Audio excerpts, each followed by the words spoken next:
இப்போ இந்த வீடியோவில் வந்து நம்ம எந்த புத்தகத்தை பற்றி பார்க்க போகிறோம்னா, அறியப்படாத தமிழகம் பரமசிவன் அவர்கள் எழுதியது. பரமசிவன் வந்து தமிழ் சமூகத்துக்கு வந்து நிறைய புத்தகங்கள் வந்து எழுதியிருக்காங்க. அதில் வந்து இந்த அறியப்படாத தமிழகம் புத்தகம் வந்து ரொம்ப ரொம்ப ஸ்பெஷல்.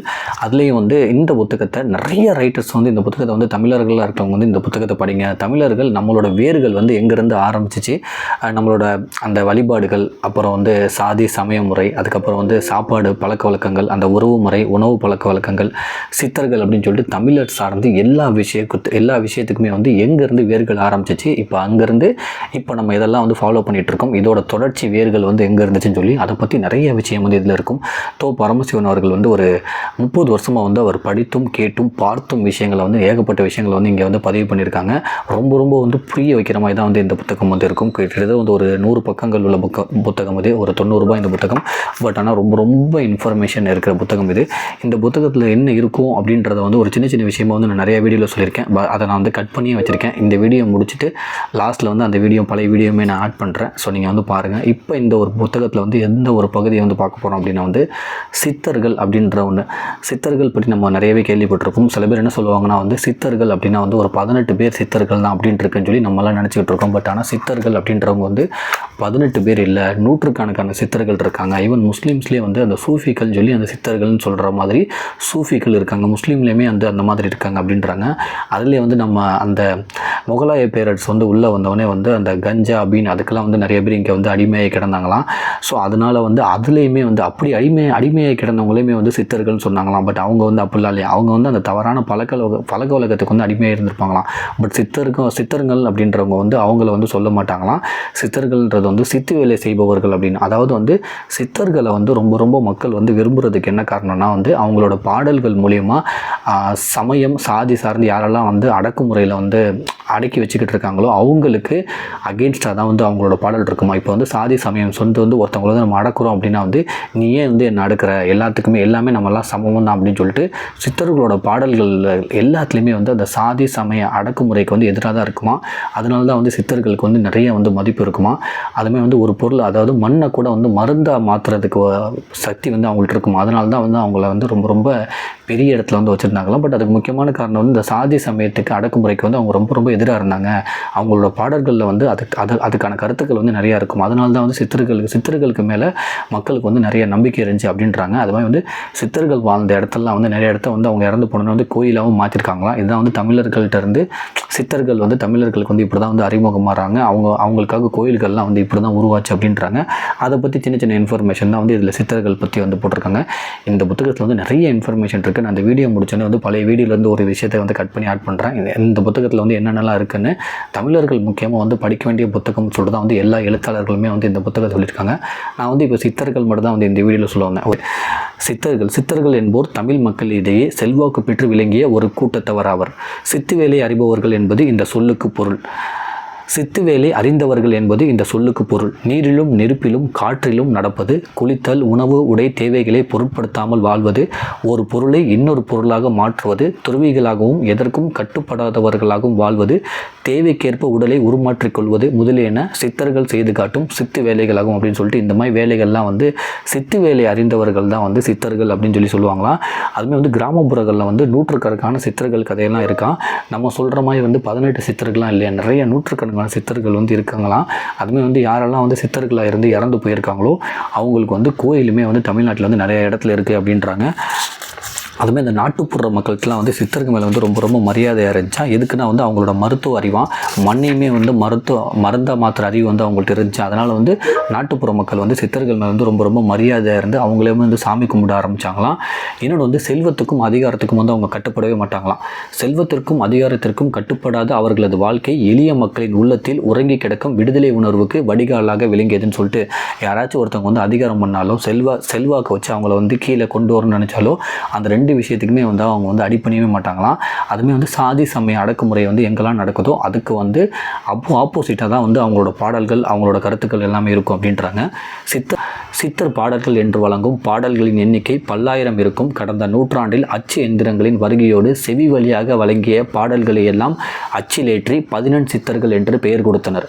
அது முதலாக சித்தர் என்போர் 18 பேர் என்ற தவறான கணக்கு மக்கள் மனதில் பதிந்து போனது. உண்மையில் 100க்கும் மேற்பட்ட சித்தர்கள் வாழ்ந்திருக்கிறார்கள். சொல்கிறார்கள். சித்தர்களின் பாடல்களை படிக்கும்போது அவர்களில் 4-5 பிரிவினர் இருந்திருக்கிறார்கள் என்பது தெரிய வருகிறதுன்னு சொல்லிட்டு, ஸோ 18 பேர்லாம் இல்லை, 4-5 வகை சித்தர்கள் இருக்காங்க. அவங்க பாடல்கள்லாம் படிக்கும்போது 100க்கும் மேற்பட்ட சித்தர்கள் வந்து இருந்திருக்காங்க, 18 பேர் இல்லை அப்படின்றதையுமே இங்கே வந்து சொல்கிறாங்க. இஸ்லாமிய படையெடுப்பின் போது கஞ்சா புகைக்கும் வழக்கமும் அபினி உண்ணும் வழக்கமும் அறிமுகமாயின. இவற்றில் லைட்டு கிடந்த சிலரையும் மக்கள் சித்தர் என்ற கணக்கில் அடக்கியிருந்தார்கள்னு சொல்லிட்டு அந்த கஞ்சா புகைக்கு வந்து அடிமையாயிட்டு அதில் வந்து மயங்கி கிடந்தவங்கலாம் வந்து சித்தர்னு சொல்லிட்டு சில பேர் நம்புவாங்களாம். பட் அவங்களாம் வந்து சித்தர்கள் இல்லை அப்படின்றாங்க. சித்தர்கள்னால் வந்து அந்த மண்ணை மருந்தாக்குறதும் அந்த சாதி சமய அடக்குமுறைக்கு வந்து எதிராக பேசுகிறவங்களும், அதுக்கப்புறம் வந்து அந்த செல்வத்துக்கும் அதிகாரத்துக்கும் வந்து அடங்காதவங்களும் நிறைய விஷயங்கள் வந்து மக்களுக்கு சொல்கிறவங்களுமா இருந்தாங்களா. அவங்கள தான் வந்து சித்தர்கள் அப்படின்னு சொல்லுவாங்களாம். அவங்களோட பாடல்கள் மூலயமா நிறைய கருத்துக்களையுமே வந்து விதைப்பாங்களாம். அது மாதிரி நிறையா வந்து சித்து வேலையுமே செய்வாங்க. இவங்கள தான் வந்து சித்தர்கள் அப்படின்னு சொல்லுவாங்களாம். அதுமாதிரி வந்து நீரிலும் நெருப்பிலும் காற்றிலும் நடப்பது, குளித்தல், உணவு உடை தேவைகளை பொருட்படுத்தாமல் வாழ்வது, ஒரு பொருளை இன்னொரு பொருளாக மாற்றுவது, துறவிகளாகவும் எதற்கும் கட்டுப்படாதவர்களாகவும் வாழ்வது, தேவைக்கேற்ப உடலை உருமாற்றிக்கொள்வது, இதுதான் வந்து சித்தர்கள் வந்து செஞ்சு காட்டுற சித்து வேலைகளாம். இவங்கள தான் வந்து சித்தர்கள் அப்படின்னு சொல்லுவாங்களாம். சித்தர்களின் மற்றொரு வகையினர் சிலை வழிபாடு, பூசனை, பார்ப்பனர், புனிதமாக கருதப்பட்ட வேதம், கோயில், குலம், சாதிய ஒடுக்குமுறை என எல்லா வகை நிறுவனங்களையும் எதிர்த்து கலகக்குரல் எழுப்பியிருக்கின்றனர். பொதுவாக சித்தர் பாடல்களில் இந்த கலகக்குரலே ஓங்கி ஒலிக்கிறது. கிபி 13ஆம் நூற்றாண்டில் சோழ பேரரசின் வீழ்ச்சி காலத்தில் தான் இந்த கலக மரபு தொடங்கியது. அரசும் கோயிலும் நிலமும் பார்ப்பனர் வசம் இருந்தன. பார்ப்பனருக்கும் வேளாணருக்குமான முரண்பாடுகள் முற்றி வேளாளர்கள் தங்களுக்கென சைவ மடங்களை தொடங்கினர். நிலத்தை அடிப்படையாக கொண்ட மனித உறவுகள் சீரழிய தொடங்கின. அதனால்தான் கலக மரபுக்காரர்கள் பார்ப்பனர்களையும் வேதத்தையும் மட்டுமல்லாது கோயில்களையும் எதிர்த்து நின்றனர் அப்படின்னு சொல்லிட்டு இவங்க எல்லாத்துக்குமே வந்து இவங்க வந்து ரொம்ப எதிர்த்து நின்றுருக்காங்க. அதாவது வந்து சிலை வழிபாடு, பூசனை, பார்ப்பனர், புனிதமாக கருதப்பட்ட வேதம், கோயில், குலம், சாதிய ஒடுக்குமுறை, இது எல்லாத்தையுமே வந்து இவங்க எதிர்த்துமே நின்றுருக்காங்க. அதுக்குமே சில வரலாறுகள் இருக்குது அப்படின்னு சொல்கிறாங்க. அதுமாதிரி வந்து சித்தர் பாடல்கள் பற்றி ஒரு சின்னதாக சொல்கிறாங்க. என்னென்னா, சித்தர் பாடல்கள் பொதுவாக காலவரையற்றவை. இவை அனைத்தும் கிபி 13ஆம் நூற்றாண்டிற்கு பிற்பட்டவை என்பது மட்டும் உறுதி. சித்தர், குதம்பை சித்தர், சிவவாக்கியர் ஆகியோர் பாடல்களை எழுத்தறிவு பெறாத எளிய மக்களின் நடுவில் செல்வாக்கு பெற்றுள்ளன. 14 சித்தர் பாடல்களில் சேர்க்க பெறாத பாய்ச்சலூர் பதிகம் எனும் 10 பாடல்களை எடுத்துக்காட்டும் அருணாச்சலம் அதன் காலத்தை கிபி 14ஆம் நூற்றாண்டு என வரையறை செய்கிறான்னு சொல்லிட்டு அந்த 13ஆம் 14ஆம் நூற்றாண்டில் வந்து நிறைய சித்தர்கள் பாடல்கள் இருக்கின்றாங்க. நீங்கள் கேட்டுட்டு இருக்க சித்தர்கள் மட்டும் பாடல்களில் இன்னும் வந்து வரலாற்றில் வராத நிறைய சித்தர்கள் பாடல்கள் வந்து இருக்கும் அப்படின்றதையுமே இங்கே பதிவு பண்ணுறாங்க. இஸ்லாமிய சமயத்திலும் ஒரு சித்தர் மரபு உண்டு. இந்த சித்தர்களை சூஃபிகள் என்று குறிப்பிடுவர். இந்த சூஃபி மரபு கிபி 16ஆம் நூற்றாண்டில் பாக்தாத்தில் பிறந்ததாகும். தமிழ்நாட்டிலும் இவ்வகையான சூஃபிகள் வாழ்ந்து பாடல்களை இயற்றியுள்ளர்னு சொல்லிட்டு முஸ்லீம்கள்லையுமே வந்து சித்தர்கள் வந்து இருக்காங்க. அவங்கள வந்து சூஃபிகள்னு சொல்லுவாங்க. அவங்க வந்து அந்த 14ஆம் நூற்றாண்டில் வந்து இந்த சூஃபி மரபே வந்து 16ஆம் நூற்றாண்டில் வந்து பிறந்தது. இங்கேயுமே வந்து சில பேர் வந்து பாடலாம் பாடியிருக்காங்கன்னு சொல்லிட்டு இஸ்லாமிய சமயத்தில் உள்ள சில சித்தர்கள், அந்த சூஃபிகள் அவங்க வந்து எங்கெங்கெல்லாம் வந்து இங்கே தமிழ்நாட்டில் வந்து பிரபலமாக இருந்தாங்கன்னு சொல்லிட்டு அவங்களுமே வந்து சில பேர் சொல்கிறாங்க. இதில் 1-2 பேர் வந்து நம்மளே கேள்விப்பட்டிருப்போம். நெல்லை மாவட்டத்தில் காலங்குடியிருப்பு மச்சரேகை சித்தர், குமரி மாவட்டத்தில் தக்கலை பீர் முகமது வாப்பா, முகவை மாவட்டத்தில் இளையாங்குடி கச்சிப்பிள்ளையம்மாள், கடந்த நூற்றாண்டில் சென்னையில் வாழ்ந்த குணங்குடி மஸ்தான் சாகிபு ஆகியோர் இஸ்லாமிய சூஃபி மரபை சார்ந்தவர் ஆவர். 14 சித்தர்களில் ஒருவரான கம்பளி சட்டை முனிவரை சூஃபி என்று சிலர் குறிப்பிடுவர். சூஃபி என்ற அரபி சொல்லுக்கு கம்பளி சட்டை என்ற பொருளாகும் சொல்லிட்டு சூஃபி அப்படின்ற ஒரு அரபி சொல்லுக்கு வந்து கம்பளி சட்டை அப்படின்ற ஒரு பொருளாம். தமிழ்நாட்டு வைணவத்தில் சாதிய இறுக்கத்தை ராமானுஜர் தளர்த்தி வைத்திருந்ததனால் வைணவத்தில் சித்தர் மரபு தோன்றவில்லை என்ற எண்ண இடமுண்டு. சித்தர்கள் மக்களிடத்தில் செல்வாக்கு பெற்றதற்கு காரணங்கள் சில உண்டு. சித்தர்களின் குரல் பெரும்பாலும் சாதியாலும் சமயத்தாலும் ஒடுக்கப்பட்ட மக்களின் குரலாக இருந்தது. சித்தர்கள் அதிகாரங்களுக்கு கட்டுப்படாதவர்களாக இருந்தார்கள். அவர்களின் பாடல்கள் எழுத்தறிவில்லாத மக்கள் மனப்பாடம் செய்யும் அளவுக்கு அவர்களது மொழியில் அமைந்திருந்தன. வடநாட்டின் இடைக்காலத்தில் நாதசித்தர் என்ற ஒரு மரபு தோன்றியது. இந்த மரபு தமிழ்நாட்டில் சைவ மரபுகளுக்கு உள்ளாக ஊடுருவியது. சைவ மடாதிபதிகள் ஸ்ரீலசி என்ற பட்டம் இட்டுக்கொள்வது ஸ்ரீ லட்சாயதசி என்பதன் சுருக்கமாகும். லட்சாயதய என்பது வடநாட்டின் நாதசித்தர் மரபின் தலைமையிடமாகும்.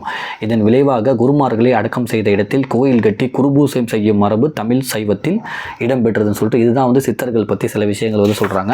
சில விஷயம் வந்து நான் சொல்லிட்டேன், சில விஷயங்கள்லாம் வந்து நான் எல்லா விஷயத்தையுமே நான் சொல்ல. இதில் வந்து நீங்கள் வந்து படித்து தெரிஞ்சுக்கோங்க. இந்த புத்தகத்தை வாங்க, ரொம்ப இன்ஃபர்மேஷன் உள்ள புத்தகம். நிறைய விஷயம் வந்து தமிழர்களுக்கு நம்ம எல்லா பழக்க வழக்கத்துக்குமே வந்து எந்த இடத்துல வந்து வேறுகள் ஆரம்பிச்சிச்சு, இப்போ அது வந்து எந்த மாதிரி உருமாறிருக்கு அப்படின்னு சொல்லி நிறைய விஷயம் இதில் இருக்கும். ஸோ நான் இதுக்கப்புறம் அப்புறமே ஒரு சின்ன வீடியோவை கூட அப்லோட் பண்ணுறேன் இந்த புத்தகம் பற்றி, இதுக்கு முன்னாடி பேசினது. ஸோ நீங்கள் வாய்ப்பு இருந்தால் இந்த அறியப்படா தமிழகம் புத்தகம் வாங்கி படிங்க. ஸோ இதில் என்ன சொல்லியிருப்பாங்கன்னா வந்து வாசிக்கவும் சிந்திக்கவும் விவாதிக்கவும் வலிமை இழந்து போனால் நமது இளைஞர்களை மனதில் கொண்டே இந்த சிறுநூல் எழுதப்பட்டுள்ளது.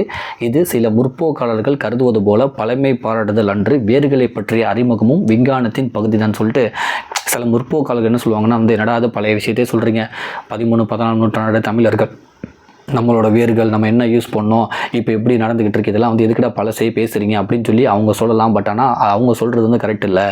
நம்மளோட வேர்களை வந்து நம்ம தெரிஞ்சுக்கிறதுமே வந்து விஞ்ஞானத்தை பற்றி தெரிஞ்சுக்கிற மாதிரி தான் அப்படின்னு சொல்லிட்டு நான் வந்து ஒரு 30 வருஷமாக வந்து கடந்த 30 ஆண்டுகளாக நான் கண்டும் கேட்டும் வாசித்தும் அறிந்தவை மட்டுமே இந்த நூலில் பதியப்பட்டுள்ளன்னு சொல்லிட்டு அவ்வளோ அழகாக சொல்லியிருப்பாங்க. நிறைய கல்வெட்டுகள் சான்றுமே சொல்லியிருப்பாங்க. சும்மா ஒரு இன்ஃபர்மேஷனை சொல்லிட்டு போகாமல் நிறைய கல்வெட்டுகள் வந்து இந்த சான்றுமே சொல்லியிருப்பாங்க. ஒரு விஷயத்தை சொல்லி இது இந்த கல்வெட்டில் மதுரையில் சித்தனவாசலில் இல்லை வந்து குடுமியாமலையில் இந்த மாதிரி இடத்துல வந்து இந்த கல்வெட்டு இருக்குது, இதுக்கு வந்து இந்த சான்று இருக்குது, சிலப்பதிகார மணிமேகலை இதில் வந்து இந்த மாதிரி ஒரு சான்று இருக்குது, இந்த பழக்கம் வந்து நம்ம பண்ணிக்கிட்டு இருந்திருக்கோம், இப்போ இப்படி மாதிரி இருக்குது, அதுக்கான சான்று இதுன்னு சொல்லிட்டு அவ்வளோ இன்ஃபர்மேஷன் இந்த புத்தகத்தில் இருக்கும். அறியப்படாத தமிழகம் தோ. பரமசிவன் அவர்கள் எழுதியது. வாய்ப்பு இருந்தால் நேரம் இருந்தால் வாங்கி படிங்க. நன்றி. இந்த புத்தகம் வந்து தமிழர்களோட வேர்கள் எங்கேருந்து ஆரம்பிச்சிச்சு அப்படின்றதுக்கு தான் வந்து முழுக்க அந்த இன்ஃபர்மேஷன் தான் இது இருக்கும். தமிழரோட வேர்கள் அப்படின்னா வந்து நம்மளோட உணவு பழக்க வழக்க முறை எப்படி இருந்துச்சு, இப்போ எப்படி மாறி இருக்குது, நம்ம சமையலில் வந்து அந்த நல்லெண்ணெய் தேங்காய் எண்ணெய் இப்போல்லாம் நிறைய இங்கே யூஸ் பண்ணுறோம்ல, இதுக்கு முன்னாடி அந்த எண்ணெய்கள் வந்து நம்ம சமையல் அறையில் வந்து நம்ம யூஸ் பண்ணோம். பல்லாங்குழி வந்து சீர் கொடுக்குறாங்கல்ல, அதோட தொடர்ச்சி வந்து எங்கேருந்து வந்துச்சு, அது மாதிரி வந்து தாலியும் மஞ்சளும் இப்போ கட்டுறோன்னா அதோட தொடர்ச்சி வந்து எங்கேருந்து வந்துச்சு, அது வந்து அரங்கான் கயிறுல இருந்தால் வந்து தாலின்னு சொல்லி ஒன்று வந்துச்சுன்றாங்க. ஏன்னா 10ஆம் நூற்றாண்டுக்கு முன்னாடி வரையும் தாலின்றதே எதுவுமே இல்லைன்றாங்க. சும்மா வந்து ஒரு இன்ஃபர்மேஷன் இப்படி சொல்லிட்டு போக மாட்டாங்க. அதாவது தாலின்றதே 10ஆம் நூற்றாண்டு வரை இல்லை அப்படின்னு சொல்லி சும்மா ஒரு இன்ஃபர்மேஷன் வந்து தோ. பரமசிவன் அவர்கள் நீங்கள் சொல்லியிருக்க மாட்டாங்க. ஏன்னா அவர் 30 வருஷமாக அவர் படித்தும் கேட்டும் பார்த்தும் உள்ள இன்ஃபர்மேஷன் தான் வந்து இதில் வரலாறாக பதியப்பட்டிருக்கு. சும்மா ஒரு இன்ஃபர்மேஷனை சொல்லாமல் அந்த இன்ஃபர்மேஷனுக்கு இப்போ என்ன சான்று இருக்குது அப்படின்றதையுமே சொல்லுவாங்க. அதாவது சங்க இலக்கியத்தில் மணிமேகலை சிலப்பதிகாரம் இந்த மாதிரி இலக்கியங்கள்லாம் வந்து இந்த மாதிரி ஒரு குறிப்பு இருக்குது. அதை வச்சு பார்க்கும்போது இந்த மாதிரி ஒரு பழக்க வழக்கங்கள் வந்து தமிழர்கள்ட்ட இல்லவே இல்லை. இந்த பழக்கத்தில் இருந்தால் இது வந்து ஆரம்பிச்சிருக்கு, இதோட வேறு வந்து இதுதான், இதுக்கு வந்து இந்த சங்க இலக்கியங்களில் வந்து இந்த மாதிரி ஒரு இன்ஃபர்மேஷன் இருக்குன்னு சொல்லியிருப்பாங்க. அதையும் தாண்டி என்ன சொல்லியிருப்பாங்கன்னா இந்த புதுக்கோட்டை பக்கத்தில் ஒரு கல்வெட்டு இருக்கும், குடுமியான் மலையில் உள்ள கல்வெட்டு, சித்தனவாசலில் உள்ள கல்வெட்டு, மதுரையில் உள்ள ஒரு கோயில் அப்படின்னு சொல்லிட்டு ஏகப்பட்ட விஷயங்கள் கல்வெட்டுகள் சான்றுகள் ஏடுகள் இதெல்லாம் வந்து இப்போவும் இருக்குன்னு சொல்லி அதையுமே இங்கே மென்ஷன் பண்ணியிருப்பாங்க. ஒரு விஷயத்தை சும்மா மட்டும் சொல்லாமல் அதோட வேர்கள் எங்கே இருந்துச்சு, அதுக்கான சான்று எங்கே இருக்குன்னு அதையுமே இந்த புத்தகத்தில் சொல்லியிருப்பாங்க. பிரியாணி எப்படி வந்துச்சு, கஞ்சான்றது வந்து எப்படி தமிழ்நாட்டுக்குள்ளே வந்துச்சு, பிச்சை எடுக்கிறவங்க எப்படி வந்து தமிழ்நாட்டுக்குள்ளே வந்தாங்க, நம்மளோட உணவும் எப்படி இருந்துச்சு, வாழ்வும் வந்து எப்படி இருந்துச்சு, நம்ம வீடுகள் வந்து எப்படி இதுக்கு முன்னாடி இருந்துச்சு. அதாவது நம்ம வந்து வீட்டில் வந்து 2 வாசல் வைக்கிறதுக்கு வீட்டுக்குள்ளே கிணறு வைக்கிறதுக்கே வந்து மன்னர்கள் பர்மிஷன் கொடுக்கணுமா. அதுதான் வந்து இங்கே இருந்திருக்கான். உங்களுக்கு ஒரு மாடி எக்ஸ்ட்ரா கட்டணும்னா வந்து அந்த செங்கல் சுடப்பட்ட செங்கல்னால வந்து ஒரு வீடு கட்டணும்னா கூட பர்மிஷன் வாங்கணுமா. 2 பக்கத்து வாசலே வந்து நிறைய சாதியினருக்கு வந்து பர்மிஷன் வந்து கிடைக்கலையா. கிணறு வந்து வீட்டுக்குள்ளே வச்சுக்கிறதுக்கு வந்து பர்மிஷன் வந்து கிடைக்கல. அதுமாதிரி வந்து ஒரு வீடு கட்டி மாடி கட்டுறதுக்கு வந்து பர்மிஷன் வேணுமா. அந்த அளவுக்குலாம் இருந்திருக்கு சொல்லி அந்த ஒரு வரலாறாக இருக்கும். வைணவர்கள் சமணர்கள் அவங்களோட வரலாறு இருக்கும். அதே மாதிரி வந்து என்ன இருக்குன்னா வந்து இப்போ நம்ம முனிவர்கள் சொல்கிறோம்ல, அவங்களுக்குலாம் வந்து என்ன ஒரு வரலாறு இருந்துச்சு, முனிவர்கள் எப்படி இதுக்குள்ளே வந்தாங்க அப்படின்றதுக்கும் ஒரு வரலாறு இருக்கும். சித்தர்களுக்கு வந்து எப்படி வந்தாங்க, சும்மா வந்து அந்த கஞ்சா அடிச்சுக்கிட்டு இருக்கவங்க மட்டும்லாம் சித்தர் இல்லை. சித்தர்ன்றது வந்து நீங்கள் சொல்கிற மாதிரி வந்து 7 பேர் 8 பேரில் அதில் நிறைய பேர் இருக்காங்க அப்படின்ற ஒரு இன்ஃபர்மேஷன் இங்கே இருக்கும். சங்கு வந்து அந்த நம்ம சங்கு வலம்புரி சங்கு அந்த சங்குலாம் சொல்கிறோம்ல, அது வந்து தமிழர்கள் வாழ்வில் வந்து சங்கு எப்படி கூடவே வந்துச்சு அப்படின்றதையுமே இருக்கும். முதல்லாம் வந்து இப்போ வந்து சாவுக்கு சங்கு ஊதுறாங்கல்ல, இதுக்கு முன்னாடி வந்து கல்யாணம் நடக்கிறப்ப கூட சங்கு ஊதுவாங்களா. 1800 காலகட்டங்கள் வரையும் ஒரு சாதியினர் வந்து கல்யாணம் பண்ணுறப்ப கூட வந்து சங்கு ஊதுவாங்க அப்படின்றதுக்குமே வந்து இன்ஃபர்மேஷன் இல்லை வரலாறுகள் இருக்கும். அந்த மாதிரி நிறைய இன்ஃபர்மேஷன் வந்து தமிழர்கள் சார்ந்த பழக்க வழக்கங்கள், நமக்கு இப்போ இருக்க நடைமுறைகள், உணவு பழக்கங்கள், அந்த உறவு முறைகள், உறவு பெயர்கள் இதெல்லாம் வந்து எங்கேருந்து ஒரு வேர் வந்துச்சு அப்படின்றதுக்கெல்லாம் வந்து ரொம்ப அலசி ஆராய்ஞ்சிருக்கும் இந்த புத்தகம். ஒரு 90 ரூபாய் ஒரு 100 பக்கங்கள் உள்ள புத்தகம்.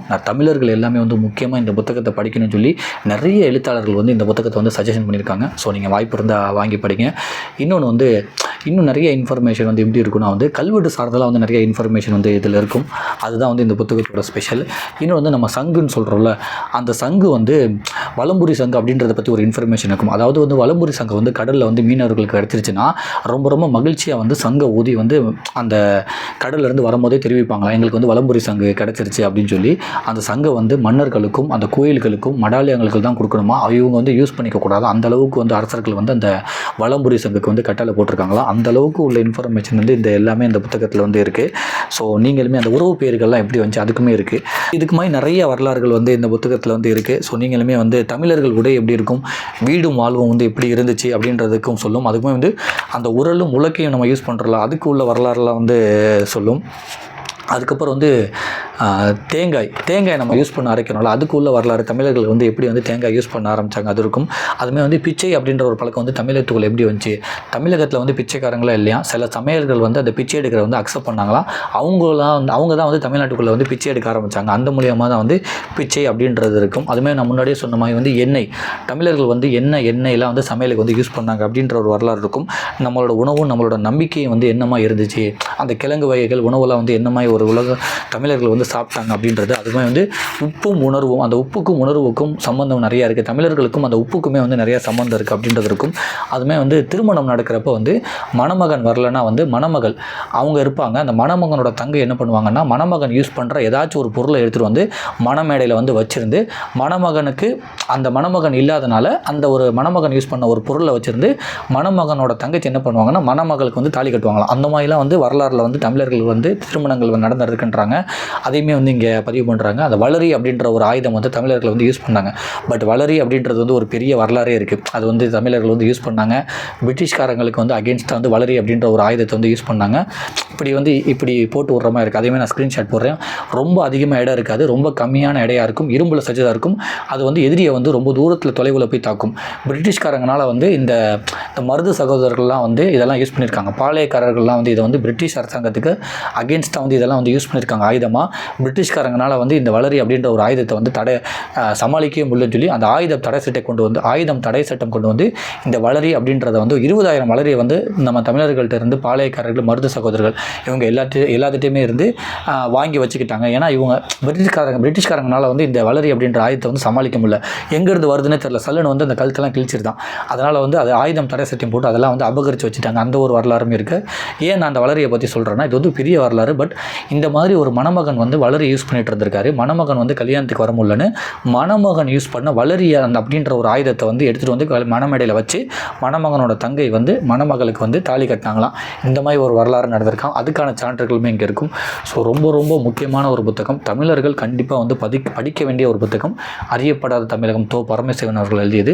தோ. பரமசிவன் அவர்கள் வந்து நிறைய புத்தகங்கள் வந்து எழுதியிருக்காங்க. பட் ஆனால் அவர் எழுதின நிறைய புத்தகத்தில் வந்து இந்த புத்தகம் வந்து ரொம்ப ரொம்ப முக்கியமான புத்தகம் அப்படின்றாங்க. ஸோ நீங்கள் வாய்ப்பு இருந்தால் வாங்கி படிங்க. இது வந்து ஒரு 90 ரூபாய் நற்றினை பதிப்பு வெளியிட்டிருக்காங்க. ஒரு 100 பக்கங்கள் உள்ளது. இது வந்து ஒரு கிளாசிக் கட்டுரை நூல் வரிசை சொல்லிட்டு ரொம்ப ரொம்ப கிளாசிக்கான ஒரு கட்டுரை புத்தகத்தில் வந்து இது வந்து ரொம்ப முக்கியமான புத்தகன்றாங்க. நன்றி.